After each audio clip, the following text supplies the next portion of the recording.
Sarah had been trying to write a book for ages, but she was still on page 1, until she discovered SpeakYourOwnBook.com. Sarah teamed up with one of our trained writing coaches, who listened to Sarah's book idea, asked the right questions, and guided Sarah every step of the way. In 90 minutes, they had written the outline for Sarah's entire book. Within weeks, using the speak writing method, Sarah became a published author, both online and in print. Whether it's a textbook, an autobiography, a novel, or a children's book, SpeakYourOwnBook.com can help. Yeah. Visit our website today to download our free 50-question guide and schedule your free consultation. With Speak Writing, anyone can publish a book. Speak your own book today. You speak, we write. You're watching Speak Your Own Book, the TV show, on Pagan World TV. Please welcome your host, Krys Copeland, head writing coach and co-founder of Speak Your Own Book. Welcome to Speak Your Own Book, and my name is Krys Copeland, and I am your host. And our guest today is actually someone who works with Speak Your Own Book, as well as with another program that we partner with. I have with me Maureen Ochieng. And Maureen, thank you for joining me in this conversation today. I appreciate it. I'm grateful to be in this podcast today, and I'm glad that I'll help other people to know more about us as Speak Your Own Book and the other program that you're working on. Absolutely. We do want to mention that what you do with Speak Your Own Book, and as well as what you do with Rhiannon Farms, which is our other project that we have together.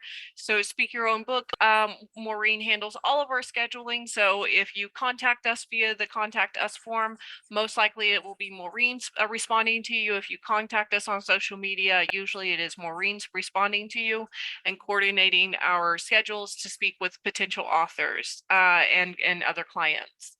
So Maureen, we really appreciate the work that you do on that, because that's covering multiple time zones and multiple continents and coordinating all of our work together. You also do similar things for Rhiannon Farms in your role there, but you also have additional roles within Rhiannon Farms. So first off, just tell the audience a little bit about what Rhiannon Farms is and what you do for that organization.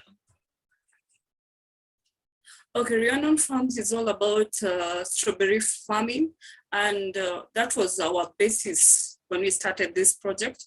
We wanted to have a strawberry farm, but as time went by, we started doing organic farming. So we are majorly doing plants that are pure organic. Now we have tomatoes, we have onions, we have strawberries.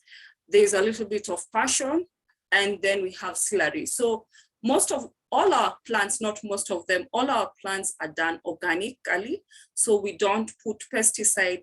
Our fertilizer is from manure, from cow dung, from chicken poop, from kitchen waste. We make our own manure and we add it to our farms. So Rhiannon basically was just for farming organically, to be able to teach other people how to do farming organically. Also, we are not doing it on a farm. Let me expound on this. We are doing vertical farming. Vertical farming means that where we are is an urban setting. So we don't have land that we can plant on. So most of our plants are done in the pots. So we have done recycling. We use water bottles, maybe 5 liters, maybe 10 liters. We use plastic paint tins. We use any material that is capable to handle maybe 5 kgs of soil, and plants can grow well in them. So most of our plants are done in pots. Some we have done on a rooftop, and some we have done at the backyard, which we don't have land. So we have done vertical farming with our plants. So we do pots, we buy soil because we're in the urban center, we buy soil. In Kenya, basically you're not supposed to buy salt. There's soil in Kenya. You're supposed to use the land. But because we're in urban center, there is no soil. So you have to buy the soil, mix it, and pot it. So most of us, because we're using pots, we buy the soil, we mix it by ourselves, we add our manure, and we do the planting. So as we have been progressing, we have been learning a lot. We have learned how to manage the pests that come by. So even when we get pests, we don't use pesticides still. We make our own organic pesticide, like we do aloe vera, we do lemongrass, we mix with warm water and we spray in our plants. Absolutely. And that's important that you mentioned that this is urban farming based. So the program Rhiannon Farms is based out of Nairobi, and we do offer lots of trainings for other farmers, including urban farmers in the area. And what I really find exciting with Rhiannon Farms is not just what we're doing right now, but what we have plans to do for in the future.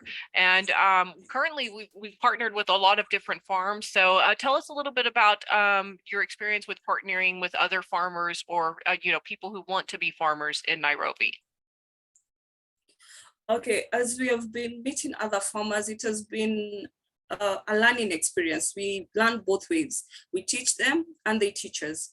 We have gone to other farmers who are doing strawberry farmers, who are large-scale strawberry farmers in Kenya. We learned a lot from them. They are semi-organic. They're not pure organic like us. They are semi-organic. They say being an organic farmer, it takes a lot. It's more tax. You have to invest a lot in it. So they do semi. They have most of the manure is organic, but when it comes to pesticide, they do kind of a little bit of chemical so that's to weed away the pests. We have also learned from other farmers who wanted to do strawberry. They want to do strawberry farming, but our main problem mostly with strawberry plants is snails. And when we say snails, they're not the snails you see outside, they're the snails that are inside the soil. So we learned that there's also, it's like a nanobio that some farmers are using to kill the snails. They take it, they put it inside the soil, and as it eats, it kills the snail, it multiplies. So you don't have to buy a lot, you just buy a few and your farm is safe. So when we learned that, we also one of our partners wanted to do strawberries. So we explained to him what needs to be done and he tried it. It is working. They are multiplying it because when this weather, like our November weather, when it's raining and it's cold, most strawberries multiply. They give you runners, they give you splits. So you don't need a lot to begin with if you're trying to start the farm, unless you've decided you will immerse yourself into strawberry. But if you're trying to see if you can give it a go, you start small, maybe with 100 plants. So one of our partners took like 50 and tried. The only challenge the person is getting is the snails. So we are trying to come up with methods apart from the nanobio way of killing them. You're trying to get other ways of killing the snails. Mostly us, we use either ash, charcoal ash, or we use, it's mostly charcoal ash and leaves, ashes. So that is the only challenge that we're having, but we have learned a lot from other farmers. When you put a lot of chemical on the ground, on your plants, it destroys the land itself. So you should give the land maybe 6 to 1 year for it to just get back to its nutrients, get its nutrients back so that you can plant something else. Yeah, that is what is happening. Yeah. Yeah, and I agree with you on that. That if we are more careful about what we put into the plant, then we'll limit the damage that we do to the soil itself. And that's an important lesson that I think any farmer needs to take to heart. I mean, we've seen what happens when areas of land are overfarmed, or chemicals like DDT are used on them. All of these experiences we've had in the past, especially in America, that this situation has happened with the Dust Bowl, and with eruptions of a certain fungus or a certain bug that destroys the plant. So definitely with strawberries, it's snails that are the biggest culprit for that. So you talked about some natural remedies for preventing snails. What are some ways that you use organic forms of pesticide? Okay, from what we have learned from other farmers, we were told marigold, it's a plant, marigold. You can plant it next to your strawberries. That one wards off the snails. There's also the copper.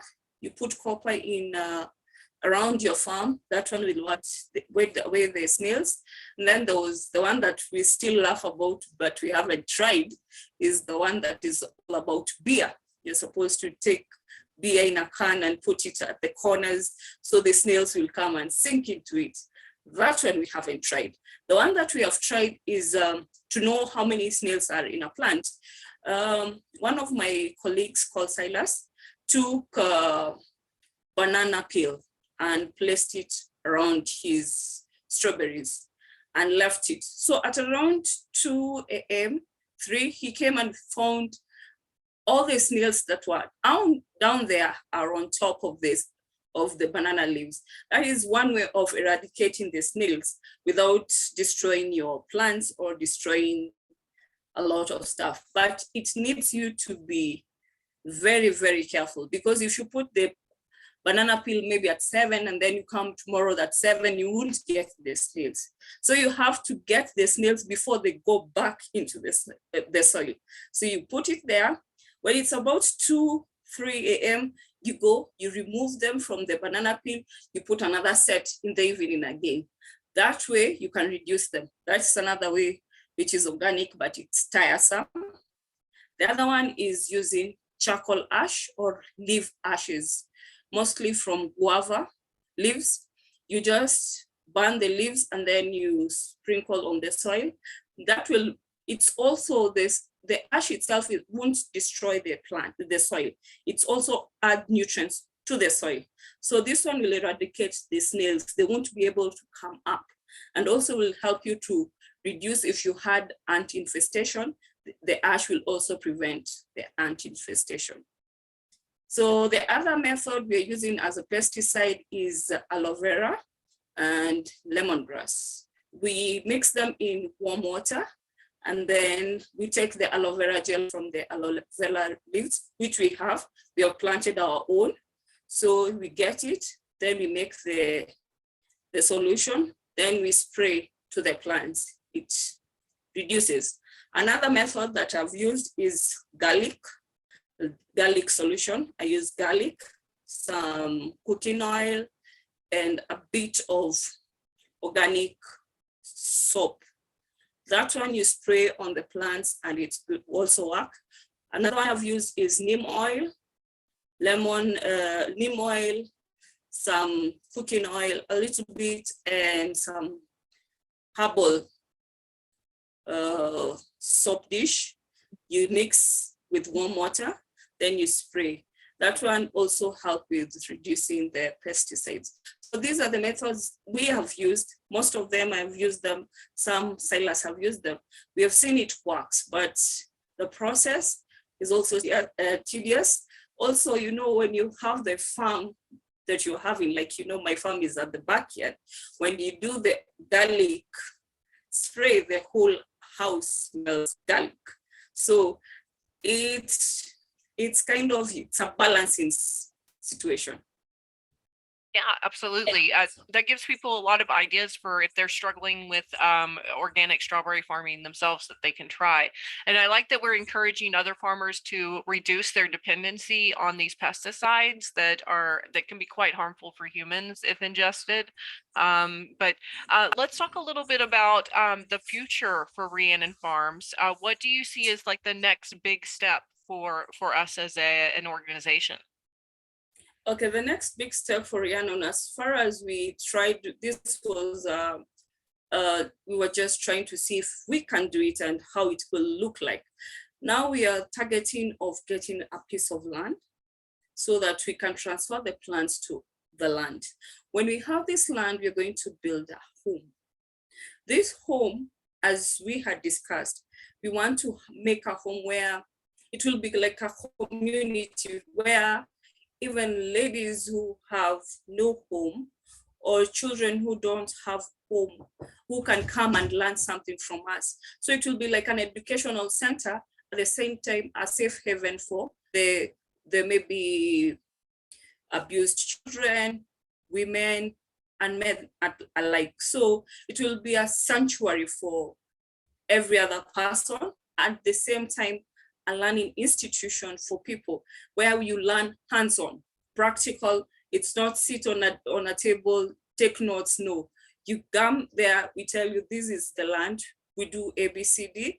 What do you want? Do you want to learn this or you want to learn something else? So that is why we are learning. We have planted a variety of crops around. We have done strawberry. Now we are doing tomatoes. We had celery. We have lemongrass, we have aloe vera, we have passion. So all our plants are purely organic. We avoid as much as possible to use chemicals. So if, like I say, strawberries attract a lot of mosquitoes. So the only way I can chase away these mosquitoes is spray my strawberry once in a while with water that has white vinegar, once in a while. So that reduces the population of the mosquitoes. But our fertilizer, I use liquid seaweed. That one we use for plants. We use our normal manure that I told you, the cow dung, the chicken poop, the goat poop, the sheep poop. Those are the ones we mix and we make our own fertilizer. And that's really exciting to see what we have coming up, what's going on right now, as well as our future plans for it, because that's where the pagan community starts to come in. A lot of listeners out there may be saying, how does this fit in with where I'm at in my place in the world, and how can I help with a project like this? There's a couple of different ways that we have developed for investors to join in on this project. One is that you can invest directly in Rhiannon Farms through the greenhouse program that we have. Where we will set up a greenhouse that you fund the greenhouse, you pay for the setup of the greenhouse, and then you partner with a farmer, a Kenyan farmer, who will take care of your greenhouse, and you will share in the profits of that system once profits start coming forward, which usually happens within the first year or a couple of years.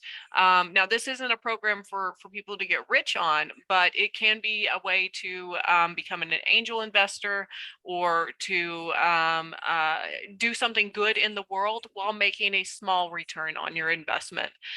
So talk to us a little bit about those greenhouses that we are building. I know that you have a type of greenhouse and Silas has one. And Silas is our other partner with Rhiannon Farms. So tell us about the greenhouses. Okay, we have two greenhouses. There's one, mine, and then there's Silas's. Mine is more of do-it-yourself kind of a greenhouse. I have a clear metal sheets at the backyard with some iron sheets, iron bars, tubes that help to make it stand, and some chicken mesh around it so that to prevent the big pests that can get in, like birds, to harvest the strawberries or destroy your plants. So that is my side. Then there is the greenhouse that Silas has. It's like it's called a geodome. We made it ourselves, practically from scratch. We bought our own tubes. We learned from the YouTube as we built. We learned also ways of not to do it and ways to do it right. So at the moment, we know how to do it. We know how to assemble it. And then there's the net that we put on top. So that one will help you to sieve out what goes in and what goes out. But if, let's say, talk about the donors that you're talking about, partners that want to join Rhiannon, I'll say you can invest or you can partner with one of the farmers. It's like you are giving a hand to a farmer who doesn't have the finances to do the farm. This farmer has no other way of supporting the family. But when you come in with the farm that he will start, he will know now this is my product. I have to work hard for it, for me to feed my family and also to give back to my partner. So you partner with them. We go there, we educate the farmer, we tell them what to do, what not to do, and then you guys come up with a financial statement on how things should be done and how things not to be done.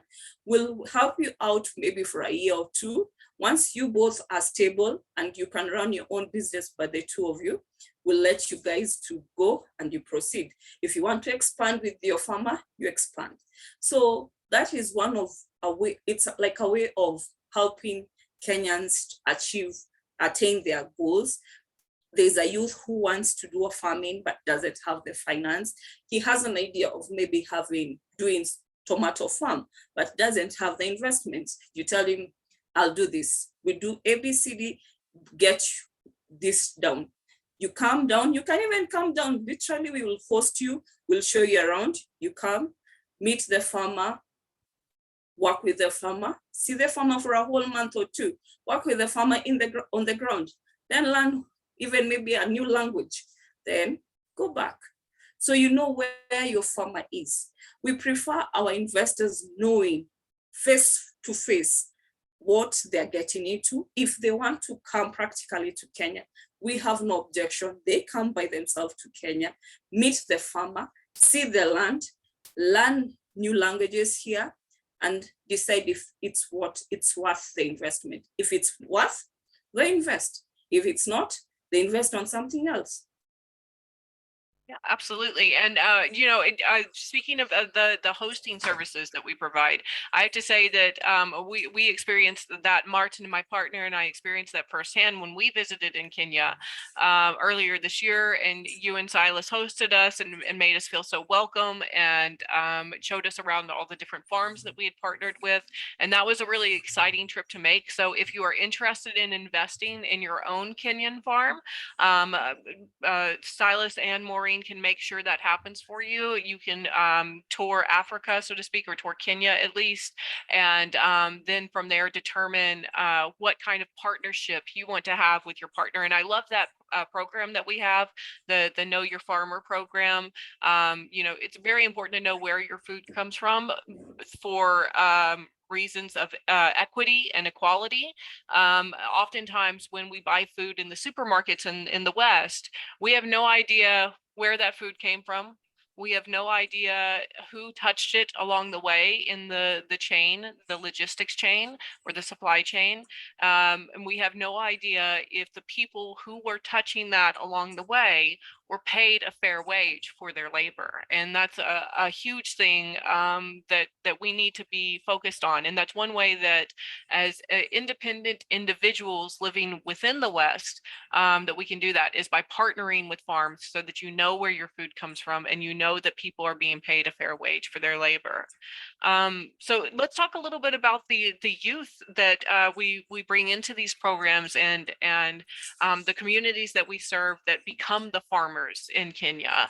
What kinds of people are we seeking out from the Kenyan side to work with, and what are their lives like? Okay, at the moment, we have been looking at the employment rate in Kenya. it has gone down. So most of youth don't have work. Some of them don't have employment, but have a piece of land and they don't know what to do with it, because maybe I have a piece of land and the only crop they can go back to is maybe maize, which won't give them a good return. When you have maybe something like strawberry on your farm, you know you're going to harvest this strawberry for like life.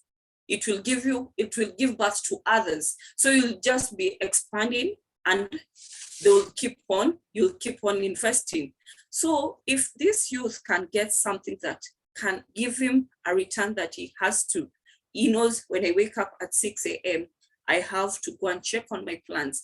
Are there fruits? Yesterday I left some that had started to ripe. Are they good? He goes, he harvests, and then he sells. So for every punnet he's going to sell, he will get a return. At the moment, our Kenyan market, we sell per 250 grams. We don't sell in 1 kgs. It's mostly in a punnet, which is 250 grams. So there's grade 1 and there's grade 2. The grade 1 is the big ones. The grade 2 is the ones that are medium and small.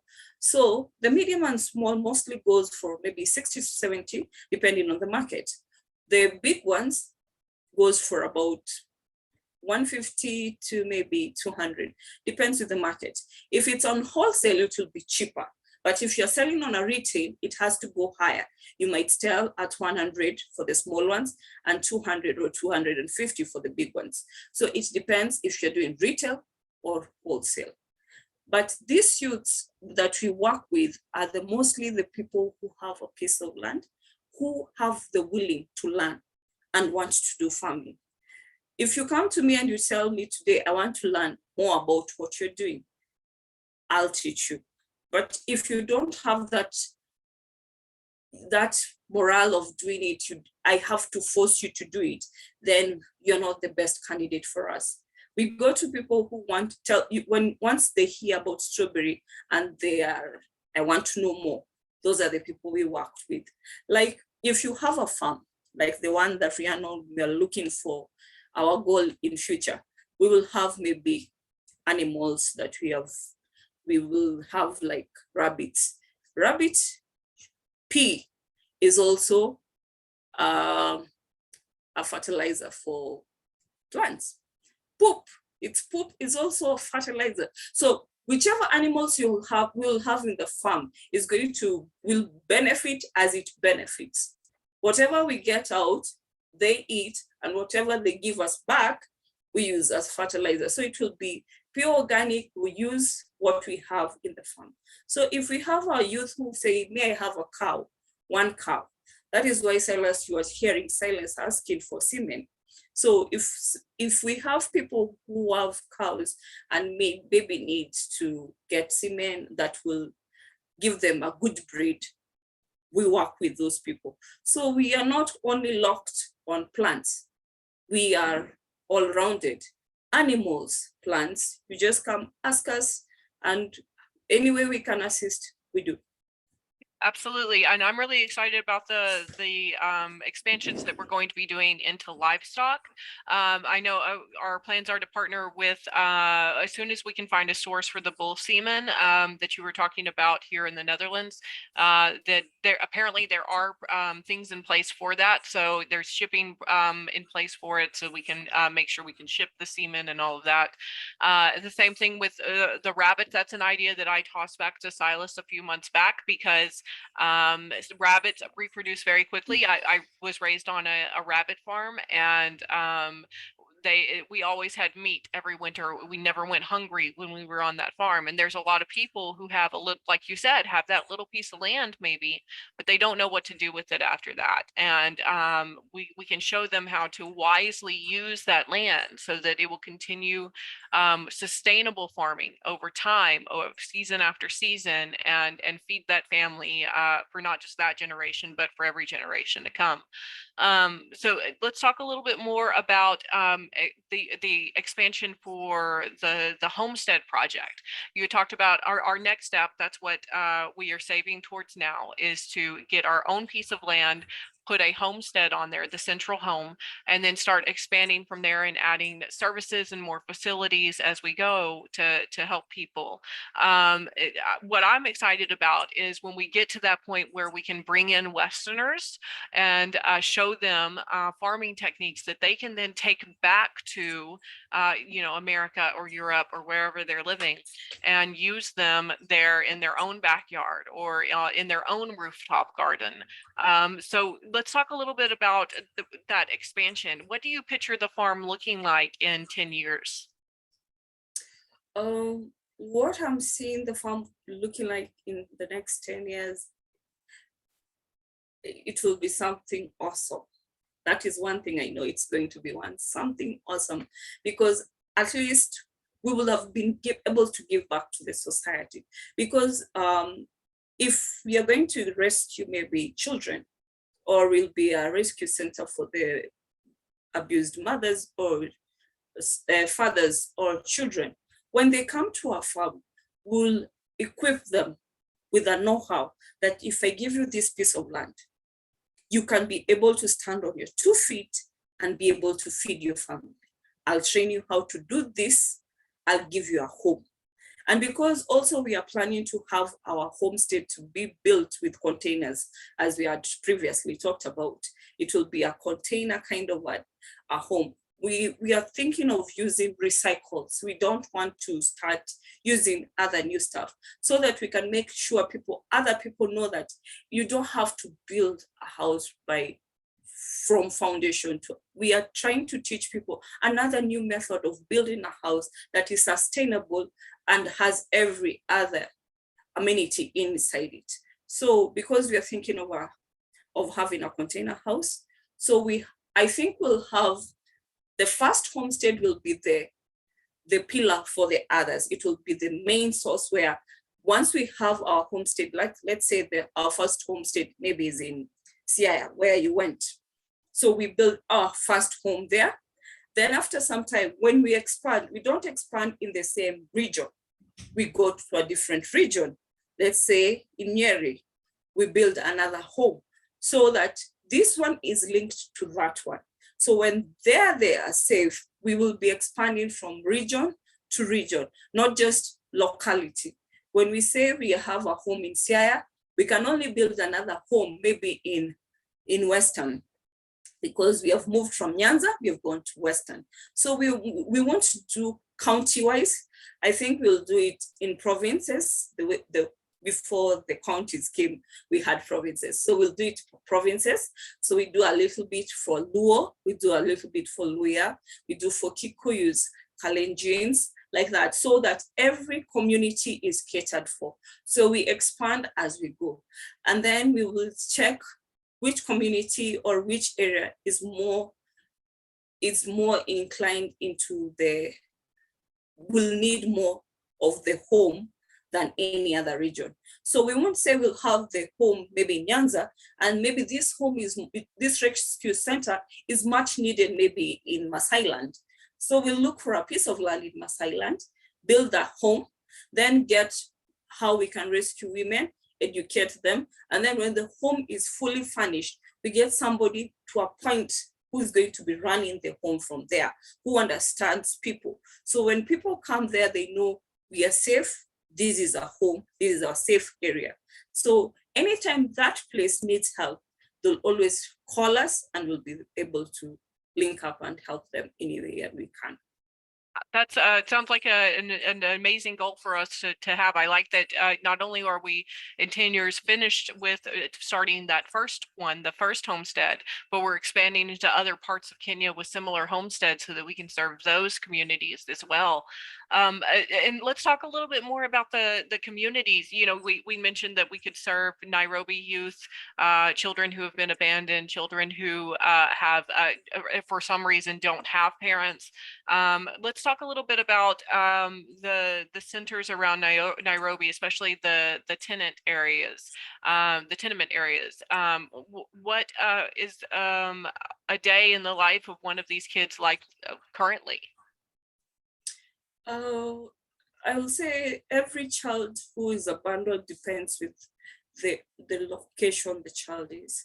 If we say a child is abandoned in where I live, we have a children's home, which has really accommodated a lot of children, very many, takes care of them, takes them through school, all through high school, and make sure they get employed at the end of it. But if we are going to go to the slums, they get that children's home, it's there. But how these children go through it, it's kind of okay because I was in a bad state, but this one is just fine because I don't have an option.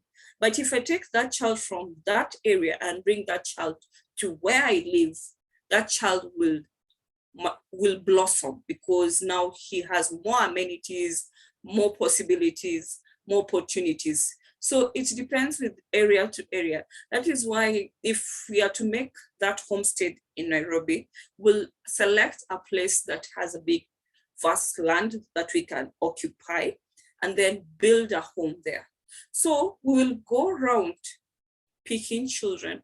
Mostly I'll prefer if we can get those children who are abandoned or orphans who live in the slum, then we give them a place.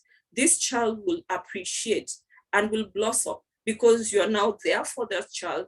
You're there as the mother and the father. You know, the child knows from here, I am to go to school. From here, I can't get into bad behavior. I cannot get into bad gangs. I have everything I need. I don't need to do anything. My agenda here is to learn and get better with time. Yeah, absolutely. That is what we are thinking. And let's go.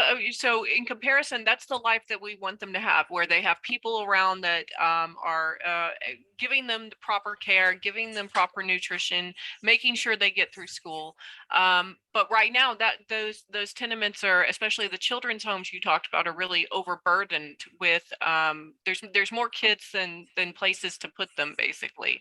So if you're a kid and you're waking up, let's say in the children's home that day, what's your life like when you go through that day? Okay, mostly the children's home, let's say in a room like mine that is supposed to have 2 beds, they'll put maybe 4 double-deckers. But in Kenya, we don't only have double-deckers, we have triple-deckers. We don't just have double-deckers, we have triple-deckers. So in a bed, maybe you've slept 2, 2, 2. When you touch, your feet touches the ground. By the time you go to the kitchen, you're about 24 to 30 or 40 kids in one home, which is not big enough to contain all these children. So it is a little bit squeezed. The people who run the homes are also overwhelmed. They need help because if they had the opportunity, they will expand and get children better care. But because of limited resources, they keep them in one enclosure. So with time, these kids also start saying this is not enough. They go join those groups. So if you can only get them, get enough. If you say, I'm going to have maybe, my goal is to have my home to have maybe 50 children.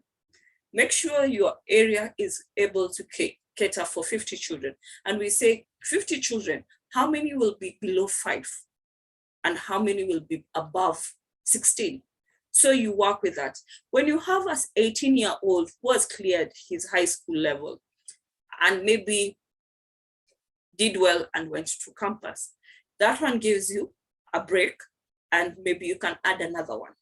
But when this child comes home, you will have allocated a different home for the grown-ups. They won't be mixed up with the young ones. So you have levels. As you have levels, we say, this is the home for the babies, these are for the teenagers, and then these ones are for the above. But when they get to 21 after they finish campus, you train them maybe to do a business, maybe get a hands-on kind of business so that they can be able to support themselves. Once they have seen the progress, most of them or few of them will try to give back. They'll tell you, I'll take care of this child. You took care of me, Now, this one is my responsibility. I'll take this child through all the process. So when you're training these children, when we put them in the same home, my idea is to give them life skills that if somebody helps you out, when you are capable of helping out, you give it back to the society. Don't be selfish. Society supported you. You also need to give back to society. Because if you don't give back to society, who is going to help it? This little one, who is going to help? You might get into trouble tomorrow. This child that you refuse to support is the person who comes and help you out, gives you a hand. So my goal, and Rhiannon, where I visualize it to be, will be something that helps the society and the children at large, so that they will be empowered to the level that they know the society belongs to us. We are the people to make it better, not the society to make it better for us. Not others, but us make it better for everyone else.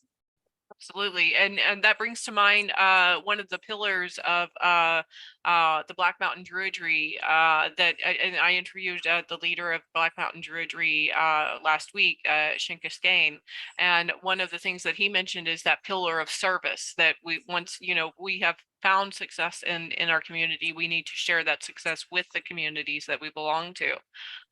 So I definitely think that supporting Rhiannon Farms is one way to give back to the community and show that.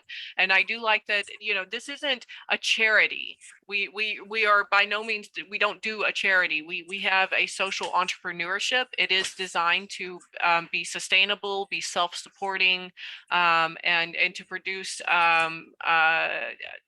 adults out of this program that are capable of feeding themselves, growing their own food, and providing for their families, which I think every human being can relate to, that need to be self-supported and self-sustaining.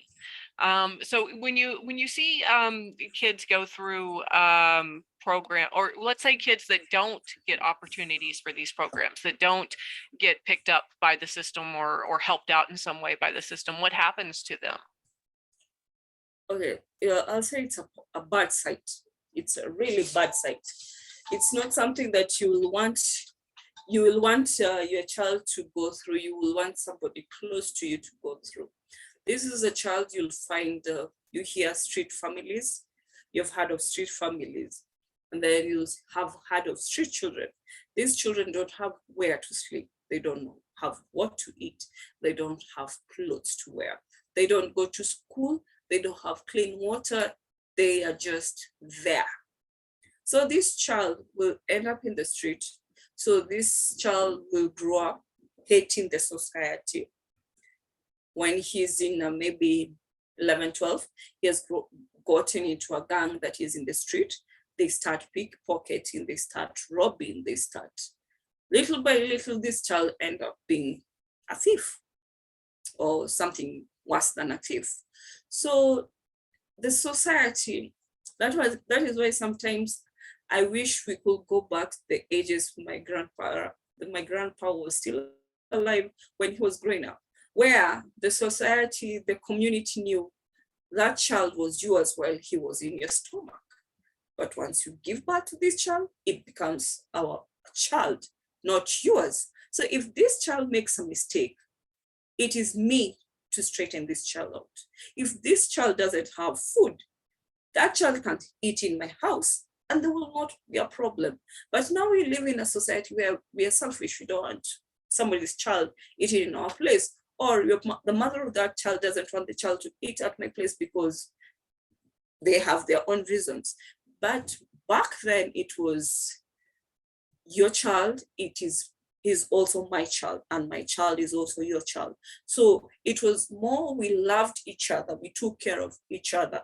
You won't see somebody's child going astray and just keep on climbing at the corner. At the end of the day, this child will become a menace to you too, not only to the father.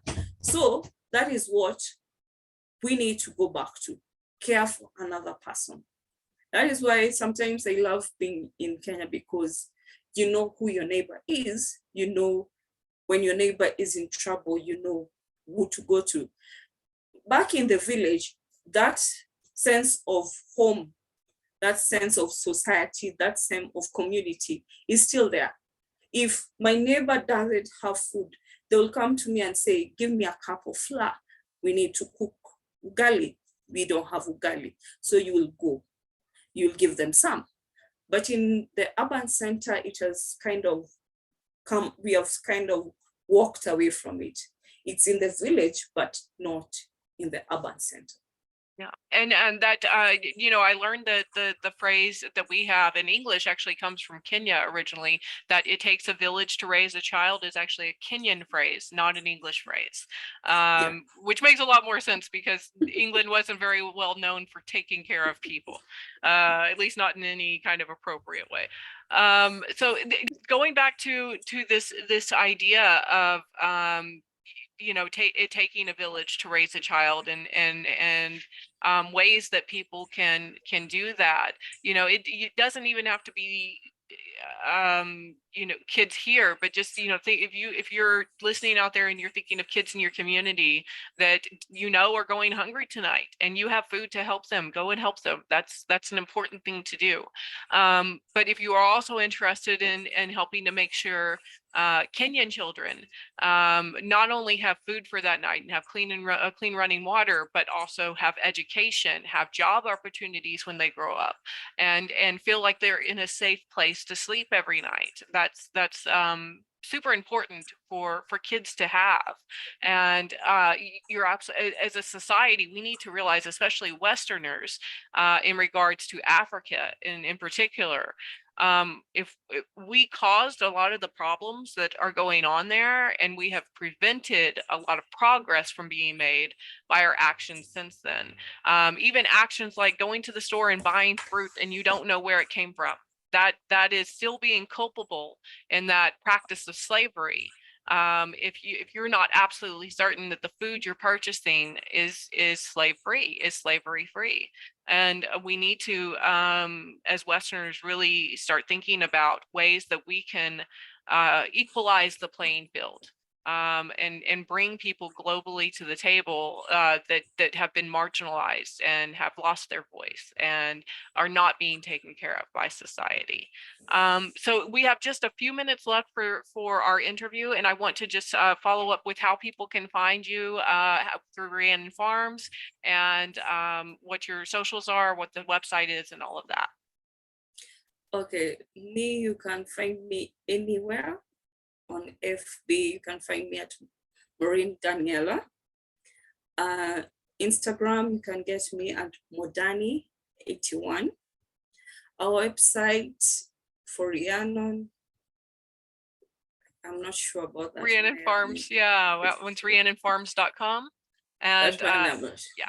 I'm in charge of that website, so it comes and it goes when I have time to work on that one. Yeah. So you can get me on Instagram, you can get me on Facebook, and you can get me on WhatsApp. Chris will pass my number. We'll put it, and you'll see it. So yeah, I'll put that on at the end of the account. Actually, I can just go ahead and pull it up now and make sure I add that in there.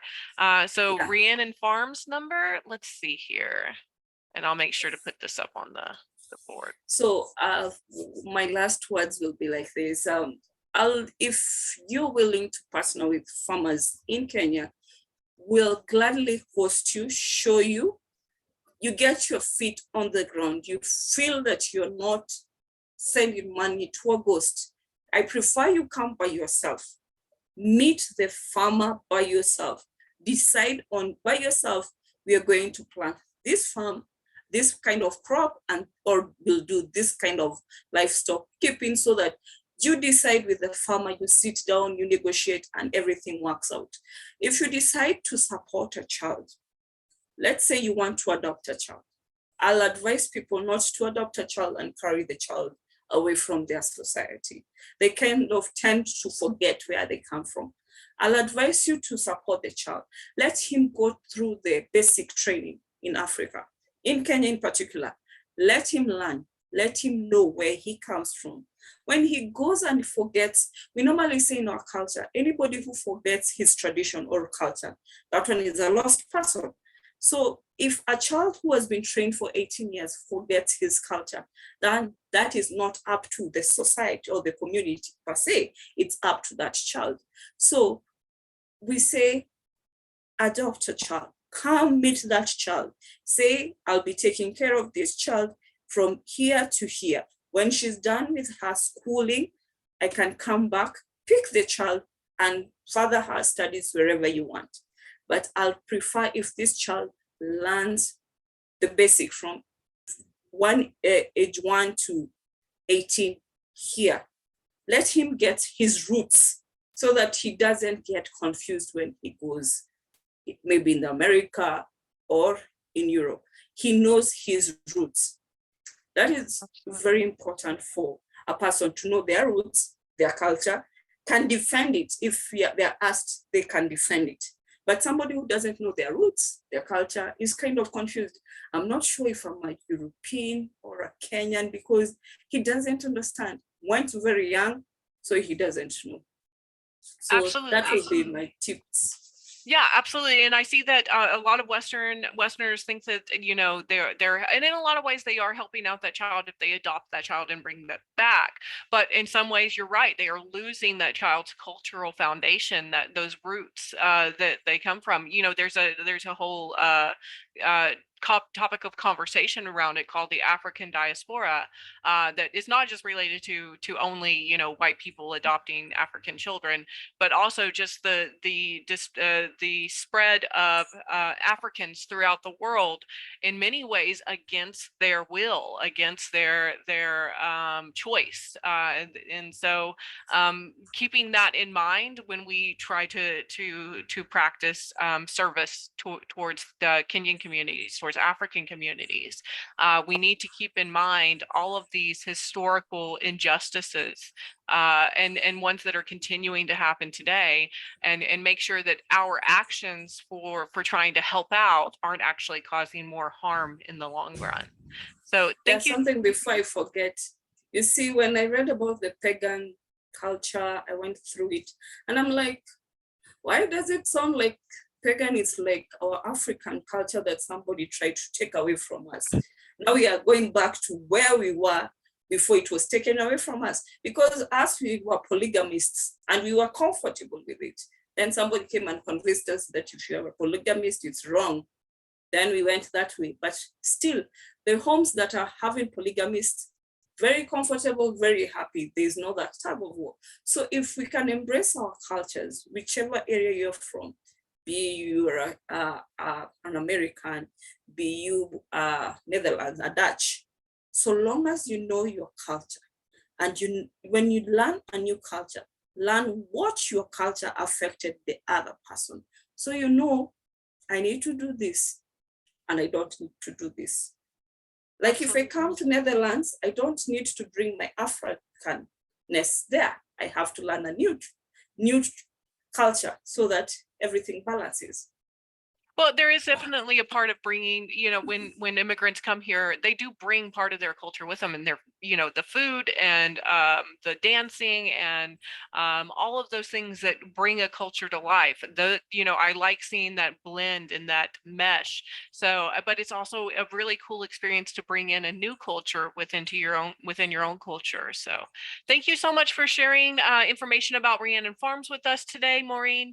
And again, you can You're find welcome. them on rhiannonfarms.com or at Rhiannon Farms on all the socials. And I do have that number up now. It's +254 for the country code for Kenya. And then that number is 112-755-348. So thank you so much for joining us today, Maureen. And we look forward to seeing you again in the future soon. Thank you. And it was nice talking to you again. Yeah, nice talking to you as well. And thank you everyone for listening today. This has been Speak Your Own Book, and I am Krys Copeland, our host, and I've been speaking today with Maureen Ochieng.